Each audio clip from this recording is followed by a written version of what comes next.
What if a substantial portion of the operating costs of a private university are funded through federal grants? Doesn't that put the private university on par with the public one?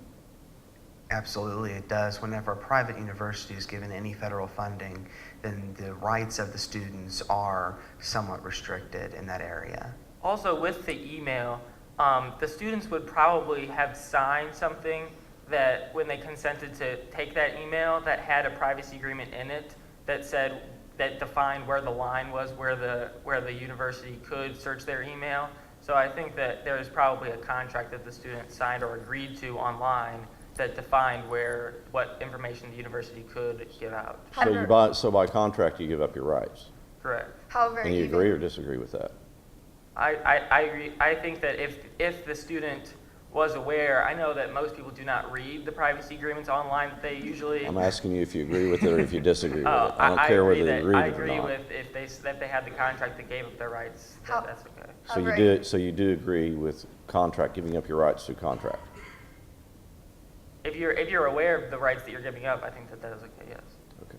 However, in the Kwan case, the employee signed a contract with his employer that said, I will not use my work phone to text for private uses, and if I do, you can check it and read it, and you have that ability. However, then the court ruled, even when Kwan did use the texting for personal uses, the court ruled that he still had a reasonable expectation of privacy despite the fact that his employer and the employee had signed a contract. But I think Kwan was still allowed privacy because he did pay part of the overage charges because of those personal text messages. So those would be his property since he was paying those fees. Don't you? I'm sorry, go ahead. Let me switch gears just a little bit and talk a little bit about biological searches. As the federal government gets more involved in the healthcare and the provision of healthcare, does the reasonable expectation of privacy that we would have in our biological data become diminished?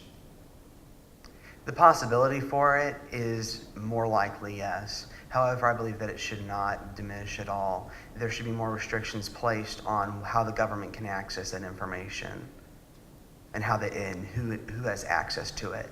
And I'm aware that the government passed part of the bill saying that no pre-existing conditions could limit the health care that you get. So I think even though the government may have more knowledge, your rights aren't violated because of that extra knowledge. Well, but if, according to Mr. Dahl over here, you can contract away your rights to get, why can't you contract away your rights there? Or do you agree or disagree with that, Mr. Dahl? I don't think it's contracting away your rights because you still are allowed to seek private health care if you wish. So, I think the government would have more knowledge of your conditions, but because they won't discriminate based on that, I don't think it should affect a person's life, the government having that knowledge.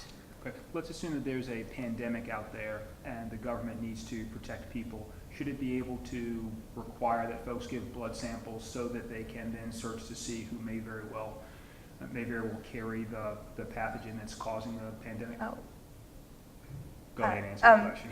Yes, because it's for the health of the community and it's for the common good of the people. And I think there's sometimes when people need to put away their individual liberties for the greater good of the community, and that would be an instance when I think the government has a state interest to do that. Thank you. Thank you. Very good job.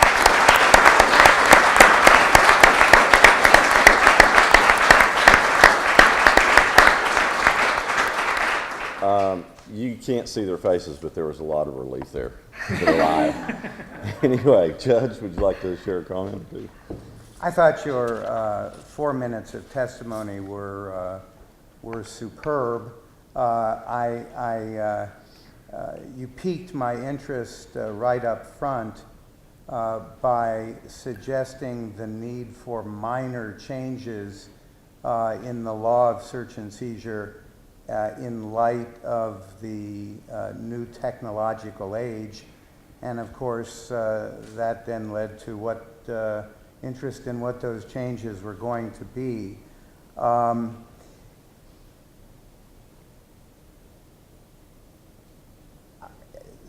I found the suggestions interesting in the abstract, had some difficulty with the implementation of the changes as a practical matter.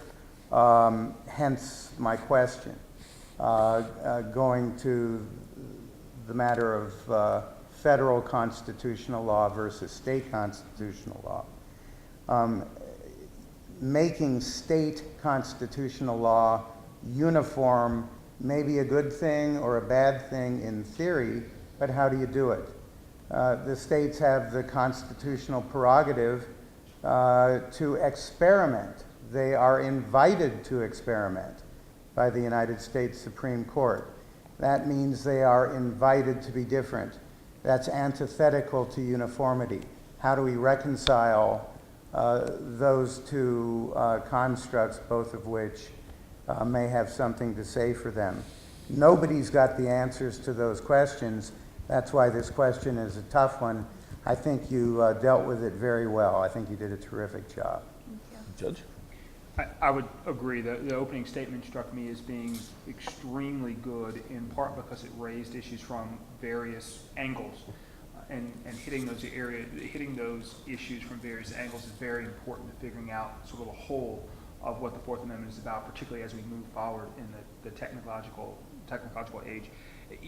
You all, obviously during the question and answer time, we had a good time. And there were some, we did. Are you suggesting they didn't? When the judges are having a good time, we're all having a good time. And I think you all had a good time as well, although every once in a while there was sort of a look along the lines of, come on, finish up.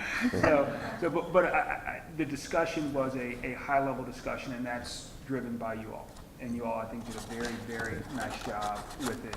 Some of the public-private issues that you deal with, very, very difficult. And I can say that a lot of folks who are far your senior would have had much more difficulty dealing with them than you all did. So thank you all very much for the time. You all did a wonderful job. Yeah, your participation across the board was great, and you know we throw these hard questions out, and you just got to expect them, you know. And this is this is really a great question for this competition, because this question are the answers that your generation is going to have to answer. I mean, you know, I'm just now coming to grips.